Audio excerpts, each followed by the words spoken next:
Hello, I'm Zilin from Singapore, and I have an idea to improve education in developing countries. Currently, the lack of funds to hire sufficient teachers causes schools to oversubscribe students in every class. This creates an environment unconducive for learning, where students cannot receive individual attention from teachers.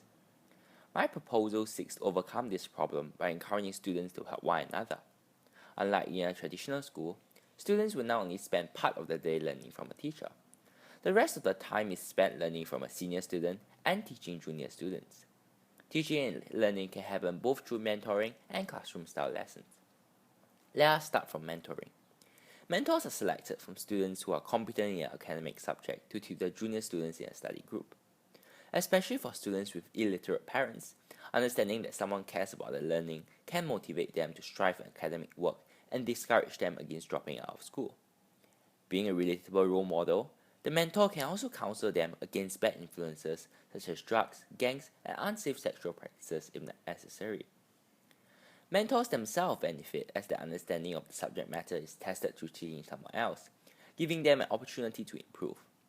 Knowing that they have contributed to someone else's life can also build self-confidence and a sense of social responsibility.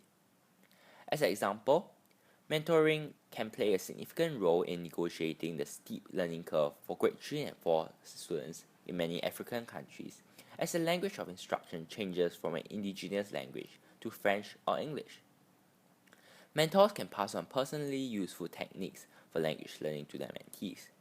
Having an environment to practice the language early on with the mentors can also allow mentees to be familiar with the language before it's used in the classroom. On the other hand, top students in each subject can teach lower grade classes in place of traditional teachers.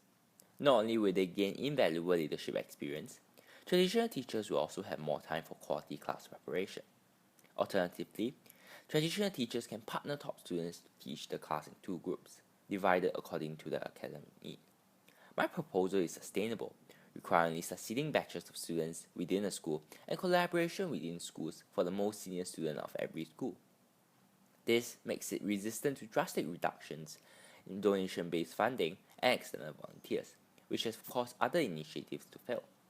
To incentivize senior students to carry out their roles wholeheartedly, schools can use their performance in these activities to determine part of their grades.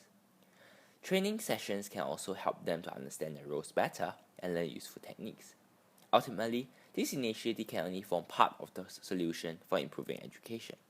Reducing poverty-induced malnutrition and upgrading educational infrastructure must work alongside so that our dream of sharing the joy of learning with everyone can become a reality.